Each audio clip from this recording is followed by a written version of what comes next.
Well, hey everyone, welcome to JetStream Sessions, brought to you by Airbridge, the leading mobile management partner MMP, trusted by 500 brands in over 10 countries. I'm Roi Nam, CEO and co-founder of Airbridge. In this series, we sit down with top minds in the industry, founders, marketers, and tech leaders, to really impact the real strategies, frameworks, and lessons driving today's most successful apps. In today's episodes, we're zooming in on one of the most exciting and challenging spaces, early to mid-stage growth for subscription apps, with practical strategies you can put into action right away. So today, I'm excited to welcome someone who's been a go-to voice in app marketing for over 15 years, Steve Pyong, founder of Masters. Steve is known for his no-fluff technical content on ASO, Apple Search Ads, pricing strategies, and paywall optimization.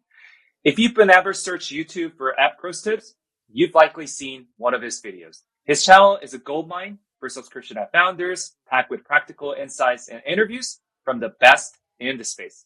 So I'm super excited to have him here. So hi, Steve. Hi, Roy. Are you tired? That was quite an introduction. Thank you so much. I appreciate it. I know. I try my best to actually put together all the info that I've got for you, for sure. Oh, thanks, man.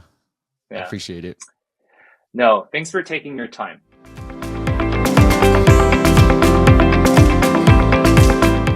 So maybe, let's dive in. Yeah. I'm a big fan of the Masters. So Thanks, Roy. maybe for those who are new to you or your work, how did Masters begin? Yeah, it started in 2011, Roy. I mean, just go all the way back because I don't know if I share this story enough, but started in 2011 when I was starting to build apps on my own. I taught myself how to code, and then I minored in computer science. So I knew a little bit about coding, Roy, but taught myself how to code iOS apps, did some cross-platform thing like a Flutter these days, taught myself how to do that, started making apps, and I was doing it on the side. So I was running marketing and I was head of growth for a startup in San Francisco. And so on my train ride to work, I would just be coding my apps. And I started making apps that were making about $500 to $1,000 a month. I can't live off of that, $1,000 a month in San Francisco. And so, but I wanted to be an entrepreneur. And I noticed two trends, Roy, that looking back on it now, I was like, oh, I was right on podcasting because I was already listening to podcasts. And Roy, at the time, and I hope this would be a lesson to those who feel like they're too late to the game. In my mind, podcasting in 2013 was already crowded. All right. 2013, I thought it was crowded. Why? Because it was early adopters, because there's a lot of business podcasts that are already listening to. There's some comedy. So these were the early adopters of podcasting. But I decided to niche down into just apps because I was like, how do I take this little side business that's making about $500 to $1,000 a month and turn it into something that I can live off of and be an entrepreneur, which is something that I've always wanted to do since my parents immigrated from Myanmar when I came to the States when I was 6. So I was like, I want this opportunity. I got this great opportunity, grew up in the US. Let me try to be an entrepreneur. And so I started the podcast and built an audience, Roy, who then started coming to me for app marketing help. And so my journey in the very beginning wasn't to run an agency. It was just to learn from the people I really admired in the app space to see what they did right so I can use those lessons and grow my own apps. And slowly, a few years later, I became quite an expert in that space, all because all I was trying to do was learn live with everybody in there. And Roy, I didn't even know anything about ASO back then. I knew nothing about apps when I started the podcast. I just knew how to make them and then just launch it like any other newbie app founder out there. You just make it, right? And just put it in the App Store. That's it. Yeah. That's a really great founding story, Steve, because, you actually wanted to build your own apps, but at the same time, you wanted to learn from the others and also share the knowledge with the others. And these two things, like creating your own app and learning from others and sharing knowledge, in the community, these together, it seems like they kind of work pretty well together. Absolutely. And that's why I love the app community, right? Like, I've met you and, we've done a lot of things together, and it's just such a great giving community, and we're a more collaborative community than other communities I've been a part of. Truly. Especially for the early stage founders, the community really matters a lot. And I totally agree with you. So I know that you've worked with so many successful subscription app founders and you've interviewed many of them. Yeah. So what common traits or patterns do you notice among them? Yeah, I think I heard this great quote by Gary Vaynerchuk, and it's like there's 100,000 ways of doing something. You got to find one that's right for you. And I think that the most successful people tend to not follow the trends, but kind of keep an eye on them and then utilize them when it's most advantageous, right? And they're not always chasing because I like to talk to a lot of app founders, and a lot of times, Roy, like they'll give up too soon, right? And so obviously we all know this, but persistence is key. Staying persistent Hmm. because you never know when it's going to turn, right? Hmm. And Roy, like I like to tell the story. Like my job last year at my job, I made 125,000. My first year on my own in 2014, I made 90,000. I made less that first year, right? Hmm. But I've stayed persistent, even though it was Hmm. like, oh, I'm making less. Like, should I go find another job? Like, no, I was like persistent with this. And I've been Hmm. persistent with podcasting ever since. That's like, 15 years later, I've still been persistent. And so Hmm. persistency and then focus, obviously. So these are obvious things. But then it's those, and when I mean my focus, is like so many times I talk to app founders like, oh, they're doing Amazon FBA now, or hey, they're doing TikTok, and they're like, what about this channel? What about that? And they never give the one channel like ASO, like Meta, like Apple search ads, like monetization. They never give it the opportunity it deserves to finally tip the scales and make it work. Now, I'm not saying it's going to work for you, but those are the themes, right? All the founders I've talked to, Roy, it's really just TikTok, like Facebook ads, ASO, monetization, and maybe TikTok. I mean, it's really that easy, right? And yet everybody starts thinking about like, oh, should I do this? Should I do that? I'm like, yeah, just because something worked for them, think about it, but don't go all in and be like, oh, I got to do this now, right? Like, and you start shifting Hmm. gears because you just heard from somebody else that it should be something you should do. Makes total sense. So persistence and focus. Well, I And mean, this simplicity, kind of Roy. Simplicity, because I'm simplicity. about to tell you, because Hmm. I know some of the questions that are coming up, but I'll tell you one of the best episodes about simplicity too. That makes perfect sense. So persistence, focus, and simplicity. These three That's things simple. are Yeah, some of these, commonalities that you find in most successful ad founders. That's yeah. great. So, like, when we talk about these three virtues, like persistence, focus, and simplicity, if you had to recommend just like one or two episodes of Ad Masters, for subscription app founders who want to be motivated, who want to learn something from those who actually went ahead of them, which ones would you choose and why? Well, go check out all the ones that we've done with Roy. All right. So put those aside. All right, Roy. And because I like the one with the mixed model marketing. I never get those Hmm. right, but it's MMM. But anyways, Hmm. the two that I would say that I'm not personally recommending, that people have said those were amazing episodes. The two that Ah, consistently that people have said those are two amazing. It's the one with Headway, Yeva. So if you put up Headway at Masters, you'll find that episode. Really great episode. And then another one with, oh man, she's gonna hate me that I forgot her name. It's take how to scale any app to 1 million MRR.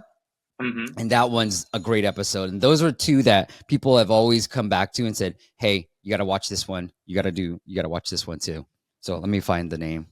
I just saw her too. I'm so sorry. Uh, Oh, here, Yulia. Yeah, I'll send you the Okay, links. But Yulia, she it's ran amazing. Hmm. Yulia Lennox, and she was the CMO, ex CMO Hmm. of Hmm. Better Me, and then she helped scale. Hmm. She was the CMO of Replica AI. But that was a Got it. great episode too. Sorry, I mean, Yulia. I should listen to them as well. So I mean, definitely we should post those URLs onto the blog and the YouTube that we're posting later for sure. So thanks for recommending.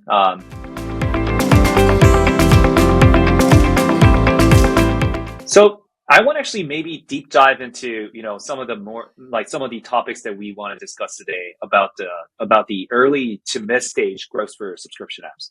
So one of the things that any app founders are really interested in hearing the first is about the product market fit and kind of the holistic growth framework around it. So maybe let's talk about idea discovery and validation. If you were starting a subscription app today, how would you find the right app idea? Yeah. So Roy, I like to, because I'm cheap, right? A lot of people would just say, you have to spend $500 on Facebook and you got to do this and that's all you can do. And I'm like, dude, not a lot of people can afford. I get to talk to people from all over the world. $500 a day is a lot of money for most freaking people, right? And so Truly. what I like to do is ideas, the best ideas that I found, Roy, if you're really trying to make the fastest journey to 6 figures, build a painkiller. Don't build a vitamin. Okay. And what I Mm-hmm. mean by that is the example I use is you can build another meditation app or you can build an app that helps relieve anxiety. Both have decent search volume, both have people are looking for it. But when you build something for anxiety relief, that's a painkiller. That's somebody telling you, I have anxiety. You need to help me solve this problem. I have a pain. So you're killing a pain. The second thing, I like to use ASO, right? Mm-hmm. I like to figure out what people are searching for and give them what they want. But what you can also do is take a look at what the top grossing charts are. And I know Revenue Cat came out with a report where AI apps, Roy, are doing really, really well. And so Mm-hmm. that's what I've been really focused in on. Like, how do you take AI that a Mm-hmm. powered user can do within ChatGPT, but something my wife or my mom may not be able to do because they don't know what prompts to really put in there. So could you build a functional, and a lot of people are building chat GPT wrappers, and I'm not trying to create with chat GPT.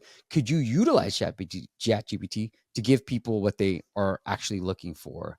And so there are some examples I have, but like how I validate it, it's build something that people are looking for, and you can use Google Trends. You can look at the top charts of the app Mm-hmm. stores, but then understand that if you're trying to build an app that is like real short, right? Those short drama videos, short videos, Mm-hmm. you're gonna need Meta. You're gonna need a paid marketing channel because you can use ASO. Nobody's literally searching for that. Yeah, So that's right. that helps me decide what marketing channel I'm going to use to help validate that app idea too. Mm-hmm. So build the painkiller instead of vitamin. That's, I think, a really great like recommendation for sure. And you just briefly mentioned about, researching the keywords to start with. Mhm. So what do you think of the strategy of building apps around keywords? I mean, I think you actually often talk about this topic in some of your episodes. Is that Yeah, still a smart move? it's getting harder, Roy. It depends, right? Like still a smart move if you don't want to spend money on marketing.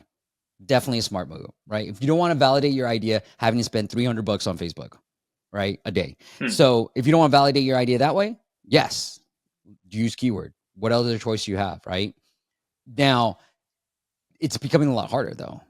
We've done Hmm. it ourselves and we found like mixed results, but it's Uh-huh. still one of the easiest ways to get it going. And we used this exact strategy, Roy, to help build one of our clients' app. Now, 2 years in, within the first year, we made 40 grand, just Hmm. purely ASO.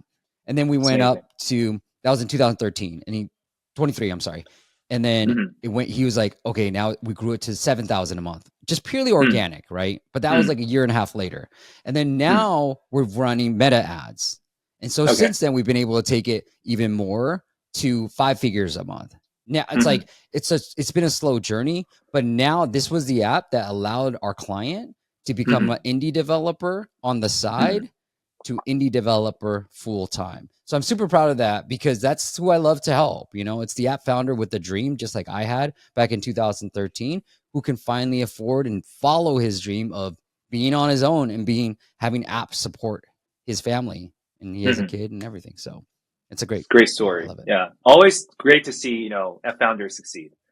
And like, what would be the reasons why it's becoming harder and harder nowadays? Is it because of the space that is getting crowded, or is it because of the, algo changes in organic growth and all that? Well, yeah, I mean, it's really just the competition, Roy. Like you guys probably know too. Like you guys can see it. There's a lot of apps out there.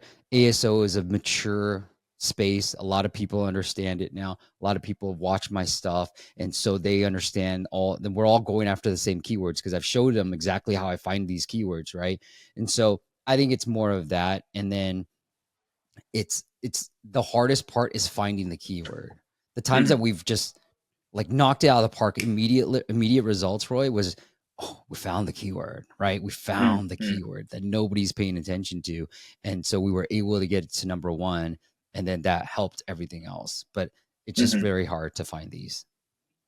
Makes sense. But like, how would you even find these keywords in the first place? Like, Yeah. what are the tools or the, best Yeah. practices that you would just recommend?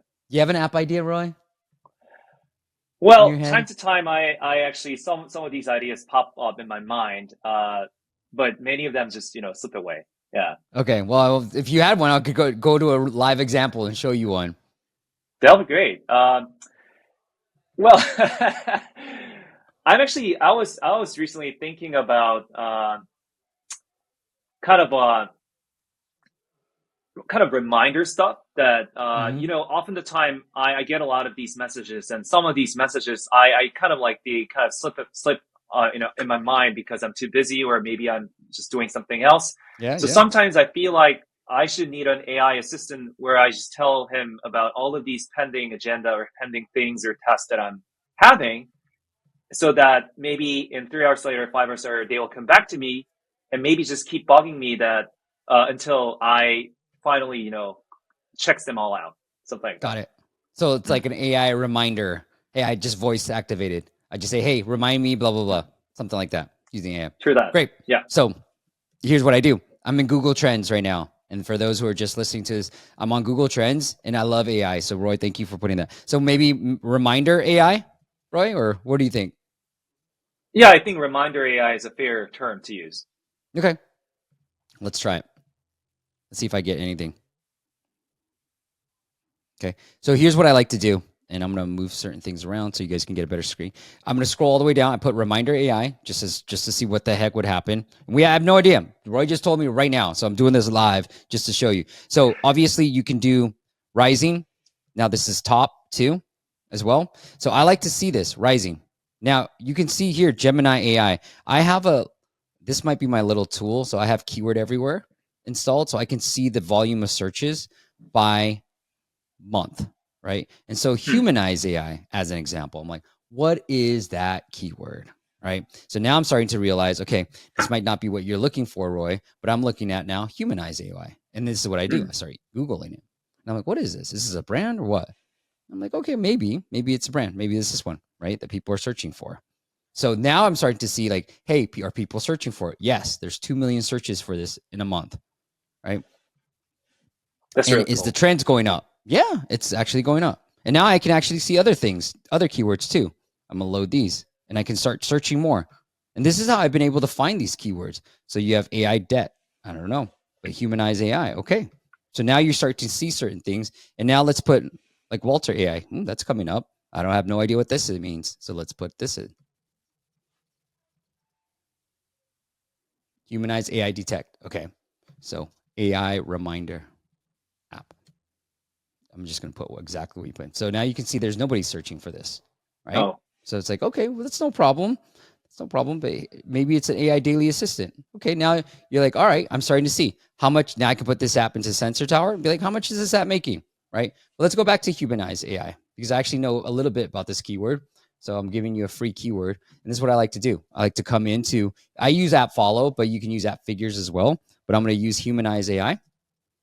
And humanize AI is the like, using AI, you'll humanize text and then make it undetectable by other things. So Hmm. app follow died. And so this is why I like using app figures, but this is a paid plan. So now I'm looking for, now I see using app figures, I can see the popularity of this keyword 41, right? Hmm. I'm going to pull the search I results. see that. Now, from my data, Roy, all you need to do is find 2 keywords with around 30 search score that you can likely get to number 1. And if you get to number 1, that's enough for a 6-figure business. We've done it multiple times, right? Again, it's hard though. It's hard to find these keywords. And well, man, I have to log back in. One of the apps that we had was making no money for the longest time, Roy, and using these tactics I just showed you, we were able to find a keyword, rank it to number 1, and then we've since exited that app as well. So it went from 0 Hmm. to exit like in a span of a couple of months, actually, literally. So now I can see like, oh, interesting. Well, this app is here. It has humanized AI. This has humanized AI. So now I can start to see, and just judging from the search results and how many reviews they have, this might be a good keyword. And it might be a good keyword I can rank for too. And so now I'm starting to play that game, right? Hmm. And look, shout out to them for having humanized AI, but I knew of that keyword months ago that had volume and nobody was paying attention to it 2 or 3 months ago that I Hmm. knew. So blowing This up is my really spot, but I'm amazing. blowing up, yeah, Mm. everything else. I mean, just for the listeners who are listening to this, I mean, or watching the videos, I'm just telling you for real that this wasn't prearranged. I mean, this just happened and all in life. I was impressed. Thank you, Steve, for, Thanks. walking through. Although my AI reminder idea wasn't that much of a, having a market size of the minimum Yep. market size, but it seems like humanized AI is certainly a very interesting keyword. And you just showed us that how you can really find these niche keywords with certain search volume and without the fierce competition that is really already existing. You can try that out, and Steve just said that you can reach the level of six-figure revenue with just the idea of doing this. Yeah, Yeah. that's amazing.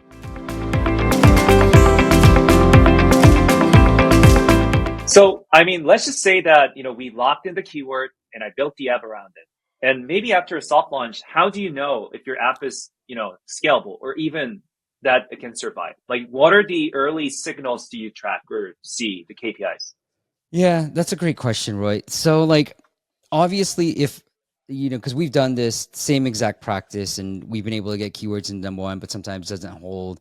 And so, the early signals I'm looking for, and I'm going to use an example that we just launched this app, Roy, and I used keyword. I found the keyword.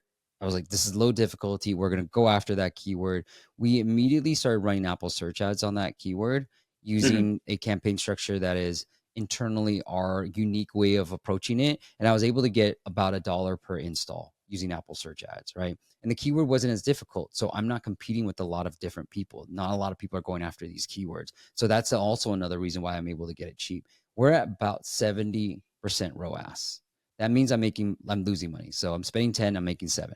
But I'm very happy with that number because it shows that there's something happening. I just need to tweak it a little bit more, back to persistence and focus, right? And so Mm-hmm. I'm really looking for that start rate, start trial rate, right? And at a high level, if you guys can't find it, just look for like how many people are downloading and how much people are paying you. That's it. That's pretty much Mm-hmm. simple. Like how much money are you making? And those are easy things that you can pull within App Store Connect to give you some of those numbers. On YouTube, if you look at App Store Connect conversions, I have a walkthrough of how I use App Store Connect to find some of these critical numbers so that you don't need a revenue cat in the early days to figure Mm-hmm. this out. And so I'm just looking for good trial start rates. And usually those Mm-hmm. painkillers have a really high start trial rate too, Mm-hmm. right? And so Mm-hmm. that's really what I'm looking for. How much Mm-hmm. is that start trial rate? Around 5 to 10%. And for me, like most of our apps are going to be at that because we just know stuff about paywalls and onboarding, but that's Mm-hmm. all I'm looking for. So essentially for what I'm looking for what's an Mm-hmm. ideal client, are you getting downloads? Can I drive you downloads? Because if you're already getting downloads, Roy, 50 to 100 a day, I Mm-hmm. can guarantee I know how to make you more money too. Unless you've Mm-hmm. watched all our videos, you're like, I've done everything, Steve. And I'm like, maybe there's some secrets I have Mm-hmm. left for you. Yeah, yeah. So that's really great. I mean, you definitely not even without like using some of these expensive tools, you can still like use App Store Connect and see some of these basic metrics and determine whether the soft launch itself is successful or not. And you just Totally. mentioned some of these metrics like, install to start trial, like conversion rate, like 5 to 10%, and also maybe like D78 ROAS of like 70, 80% would be some of these early signals that you can refer to. Look, I don't know if that 70 to 80% is a good number for us to reach. I know for a fact that 5 to 10% is a good number to reach for trial activation, like 30 to 40% trial to paid. And you're going to have to figure that stuff out. But for me, I've seen apps where we've launched it and the ROAS is like 220. It's like we work with clients where I'm like, okay, we're not converting. But like for me, I was like, oh, this is just the first month. Like it should only get better, right? And so I was thrilled by it, and I had to like further optimize it, but I was pretty happy with those early indications too. That makes perfect sense. So that maybe like, suppose you are getting like 50 to 100 organic installs a day and have a like not really perfect, but like decently healthy install to, start trial conversion rate Yep. and some of these other sub metrics. Then what you should do next is maybe think about the next stage of growth.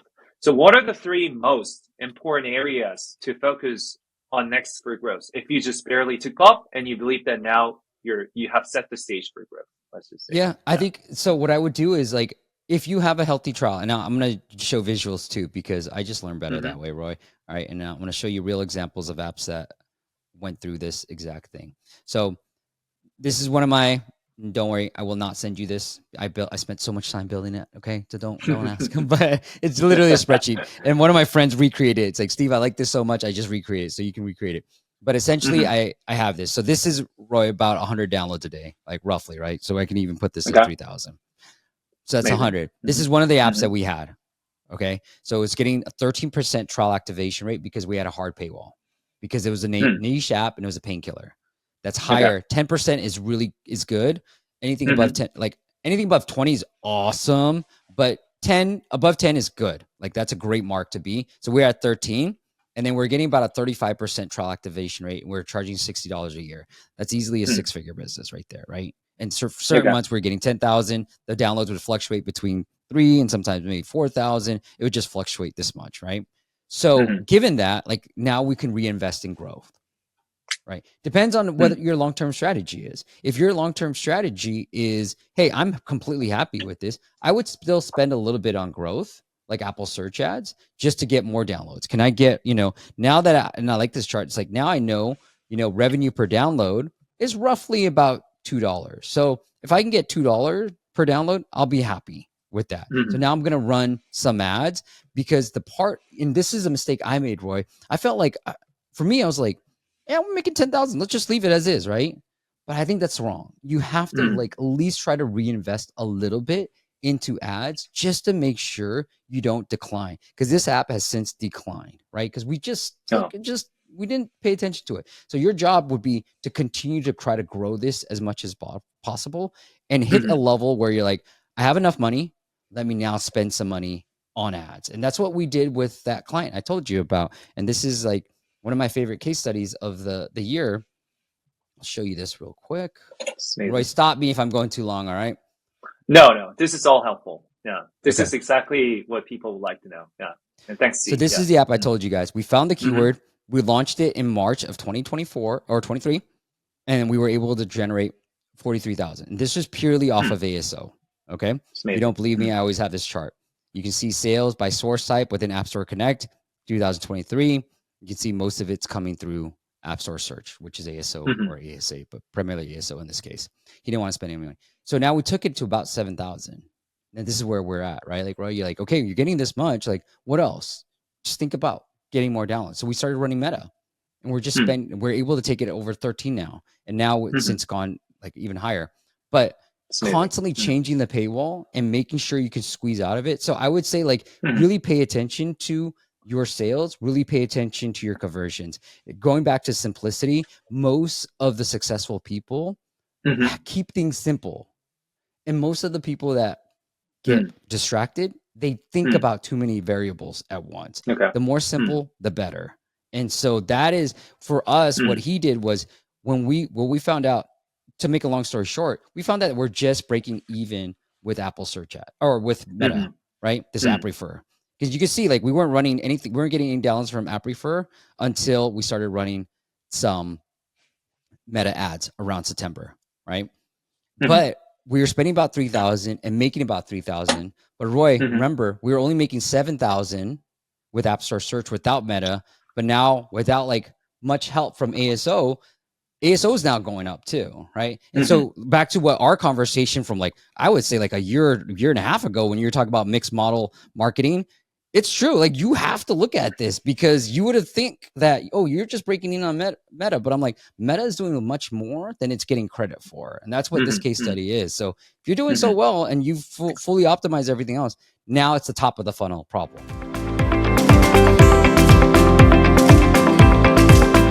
Well, actually, this is really great insight, and thanks for bringing this up. And maybe one of the really interesting things that you just mentioned is about the Meta being under measured.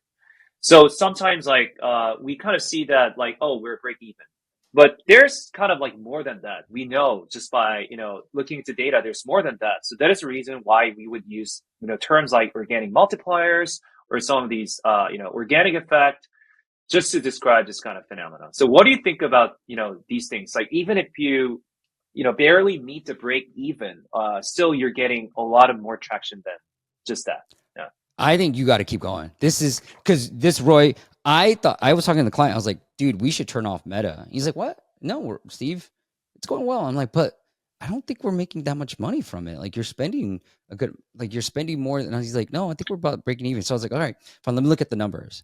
And this is an easier chart. Not every chart is going to look this pretty and this simple, but you can see like clearly Meta is helping, right? Like Mm-hmm. clearly since the green line, the blue line started to go up too, and Oh it yeah. becomes Mm-hmm. so much measurable, whereas not Mm-hmm. every client has this simplicity. But if you're an indie or a small startup and you're only starting, Mm-hmm. that's why we say keep it simple. Start with one channel at a time. We started with ASO, then sprinkled in ASA, and then we got to a certain point where we started doing Meta because we had enough money to reinvest into Meta, and so that we didn't need Meta to be completely profitable from day one, Mm-hmm. Mm-hmm. right?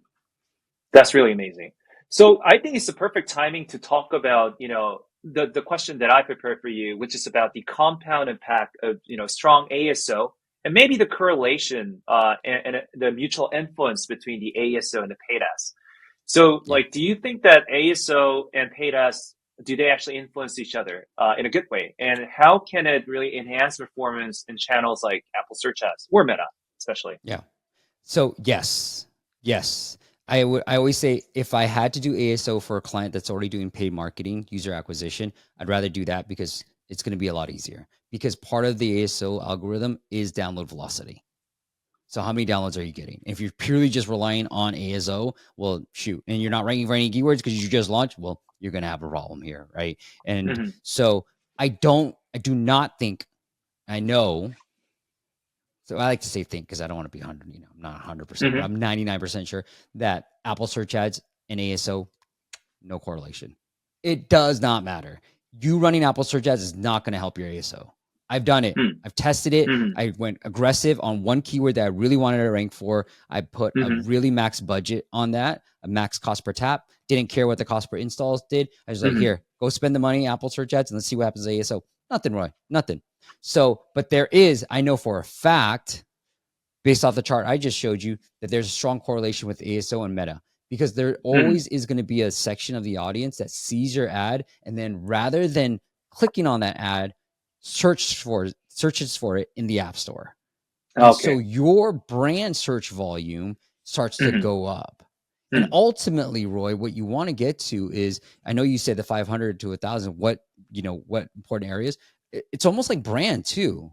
And I was Mm-hmm. always against brand, Roy, because I'm such a growth hacker, an early stage growth hacker, that I'm like, who cares about brand? Brand something like 15 years in the fucking making, right, Roy? Like that's a brand. So, anyways, what I say is, but if you're going to run ads, if you look at the search data for Calm or Headspace, it's Mm-hmm. higher than meditation now, Mm. right? Truly. And that's Yeah. the value of running these meta ads, these social media Mm-hmm. ads, because people start really becoming aware of it. And that's where ASO really starts playing a part. The biggest apps that Mm-hmm. I've worked with and that exist in the App Store, they also Mm-hmm. have a brand search volume. So they're not Mm-hmm. reliant on just meditation. People are just searching for calm. That's where you ultimately want Mm-hmm. to get to. Mm-hmm.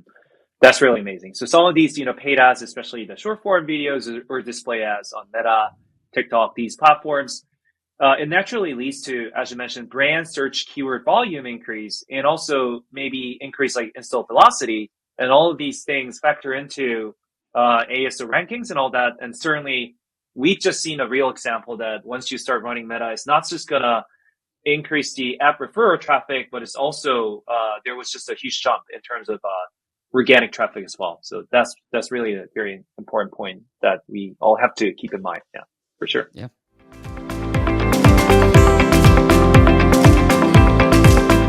Great. So, we can't miss out this topic of pricing, paywalls, and onboarding optimization, because once you want to, increase your CAC, of course, you need to have a higher LTV.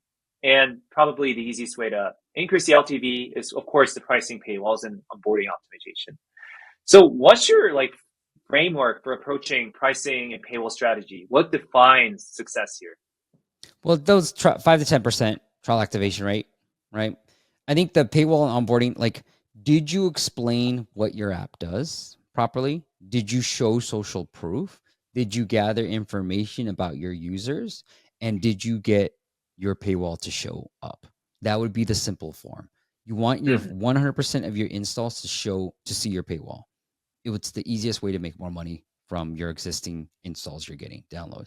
Make sure they do that. That's all I think about. Pricing is such a hard thing to work through, Roy, because a lot of times what I do know what defines success would be, how do you maximize for success? I'll say it this way. You want to have multiple options. So for one of our apps that we launched too, we were pushing the 7-day yearly trial, 7-day trial with a yearly offer, $50, right? We're pushing that, right? No other, we had a weekly and monthly, no trial, just pushing the yearly. So we were getting people activating, but people canceled their trial because we had like I won't expose what the app was, but like we had an app that probably was more of like one-time, two-time use thing, right? Like more of like a PDF scanner or, you know, a e-signature type of app. What might be a one-time use thing? I changed the paywall, and this paywall that I was using, Roy, was the best paywall that we've seen with all apps mostly. So I changed the paywall because I knew what I saw in the AI spaces, especially photo video, weekly does better. So we then changed the paywall, and then we made the weekly have the 3-day trial, and now the yearly has no trial. And that completely changed the game for us. Went from making no money to finally like making some money, and now it's starting to go, right? Like, so I'm like, okay, cool. But now guess what, Roy? Nobody was paying it when it was 7-day yearly trial. Now that it's no trial on the yearly, some people are paying it. I'm like, what? It went from no one to someone, you know, like, so it is constantly for me, like once you have the download, I would just be tweaking the paywall until you start feeling like, boom, there's traction here. And now it's like, okay, now I just need to get more downloads. And that's in my opinion, like that's an easy equation to solve, right? Because just run some ads, right? I think that was $1 million advice that you gave out. Like, so pricing paywalls, definitely pricing is harder to control, harder to, you know, expect the results. Whereas paywall is something that you can control immediately, but still like tweaking, you know, both of them at the same time until you get the result, with patience is important. So with the case that you just mentioned about, you know, the one that with the hard paywall and annual, 7-day trial, $50 as a pricing, and you actually put a weekly with 3-day free trial with no free trial for annual. So you kind of use annual plan as a decoy.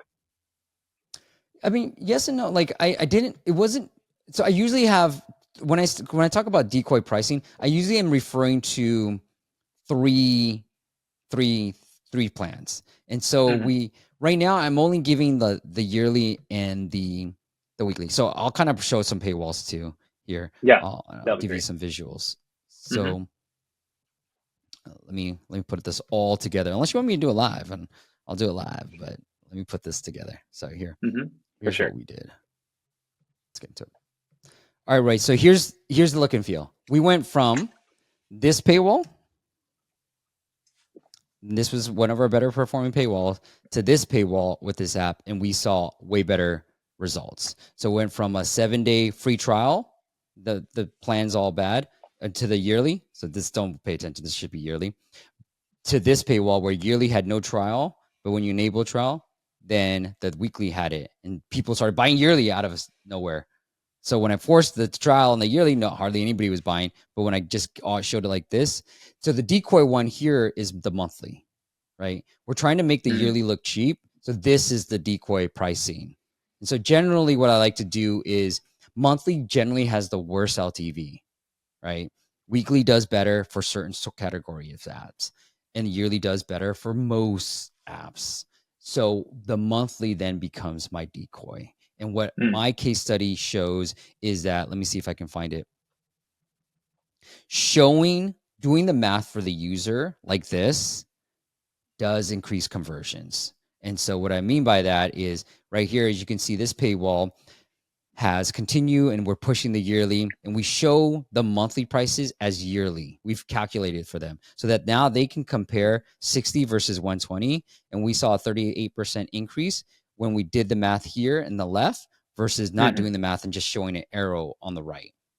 So keep it simple. And so if you're trying to push monthly, I've seen people, one of our clients, Roy, did all the prices as monthly too, and saw similar numbers to showing all the prices as yearly. They did that A/B test for us. But anyways, net, do the math for the end user. And then decoy right here is clearly my monthly that I don't want people to buy. This is really amazing. So some of these small tweaks really matter, and also the Yeah. A/B testing on the paywalls as well. Yeah.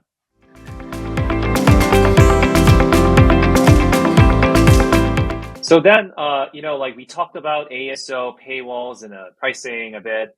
And, once you increase the LTV with all these measures, probably it's time for UA. And we just briefly talked about UA, using Meta and Apple Ads as well.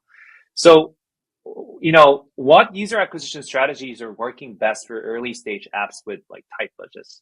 Yeah. I would always start with Apple search ads because it's the simplest. All you need are keywords. And if you know a little about ASO and you found these keywords, that 70% ROAS, it was a keyword we found and we started bidding on that keyword and we're seeing good results. And it's the easiest. All you need are keywords. That's really it, right? And just learn how to set it up. So I would always start with ASA. We talked to one founder who sold his app for 7 figures and his main channels were ASO and ASA. That's it. No MMP, no nothing. Sorry, Roy. no nothing. It was just that simple, right? It was that simple, ASO and ASA and that's how he sold the app. So I would always start with that. And then with Apple search ads, like get very targeted. Okay. Without giving away our secret campaign structure, I would say get super targeted with the keywords you want to go after. Right. And yeah, I mean, what I would say is try out basic too, Apple search ads basic. If you're really on a tight budget and you really have a very low cost per install threshold, right? You can only afford to pay $1. Apple search ads for my app, we spent $800 one month, made $3,000 with Apple search ads. 1,000 probably came from organic, but the 2,000 came definitely from Apple search ads. So it does work, but we found a way to combine basic and advanced together to get us our ideal numbers, and it's working out really well with Apple search ads. And then I would say, if you got a bit of more budget, go on to Meta and just keep it simple. Sounds great. So, last year there was a kind of a hype around these UGC videos and all around these places, especially in the app space as well for subscription apps. So what's your take on, UGC-style ads, probably on Meta, TikTok, and what's your take on some of these AI generated UGCs nowadays, especially those like virtual or even fake personas? Yeah. No, they work. So one of our clients, our best performing creative right now is it's all AI. And our video editors put in like, the app workflow, Roy, but the premise of the AI, it's mainly AI. It's like, hey, welcome, blah, blah, blah, right? So it's all about AI. So I think AI is going to, obviously it's a game changer already. It's making the creatives production easier. So now it's really about, I've seen this on LinkedIn, a lot of activities, and I've seen it just in practicality and, published doing stuff. It's really about like the ins and outs of Meta. Like people say, keep everything broad. I don't always agree with that. I've actually seen interest-based targeting do pretty well too. And so, we just thought of a new idea on Meta that we're like, hey, what if we did interest-based targeting, but we kept the interest like completely broad too. So it sort of mimics broad, but what if we know that we're going to we had this little cloud, right? Like, hey, people who are interested in meditation, for example, would also be interested in da-da-da-da-da. So we keep it super broad, but we're looking for the type of person. Anyways, I'm a big fan of it. So AI definitely would be the way that I would go because it's a lot cheaper than getting UGC and it's just as effective. Makes sense. So any favorite AI tools or platforms for, ASO, UA, and creators or like growth support? Look, everybody has their favorite. Here, I'll just tell you the ones that we've been using. Let me just tell you. Let me go back to my Slack and just ask my team. I was like, hey, are we still using these tools? Because we're still paying for them. I was like, I'm still paying for all these tools. All right. So we use 11 Labs. Oh. Here, I'll show them to you. And we don't have any relationship with any of these guys. I'm just telling you what I'm paying for. We use 11 Labs for the text to speech, the voice generator. And my editors really like this. I like Creatify too for doing that. And then we are also using Arcads as well. So some of the AI stuff. But the other one I'll tell you is Real.farm. This is pretty good too. Especially if you're like looking for reaction shots, Roy, it's really good for like the hooks. Wow. This is really amazing. I mean, thanks for these practical tips. I think people will love it. Yeah.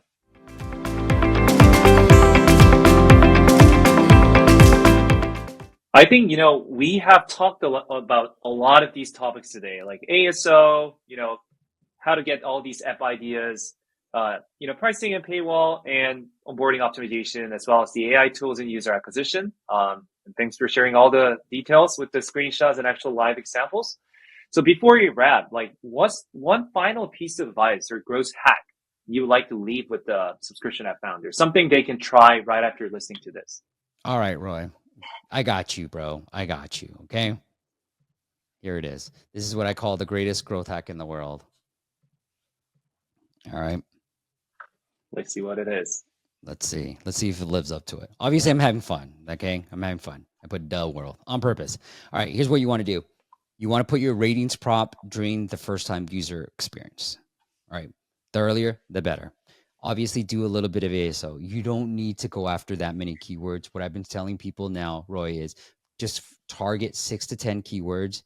Why 6 to 10? It's because you can optimize about 6 to 10 keywords in the US title, US subtitle, Spanish Mexico title, Spanish Mexico subtitle, right?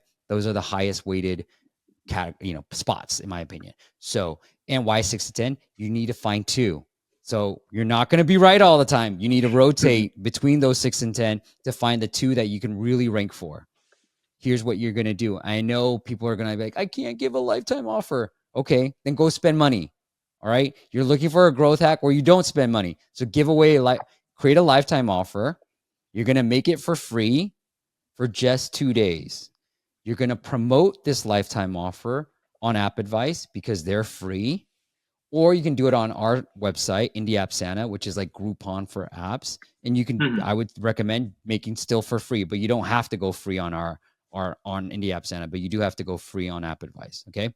Now, doing all this, Roy, here's what has happened for one of our clients last year. So this is the App Advice campaign. We created a lifetime offer for his app. It was like an AI note taker type of app.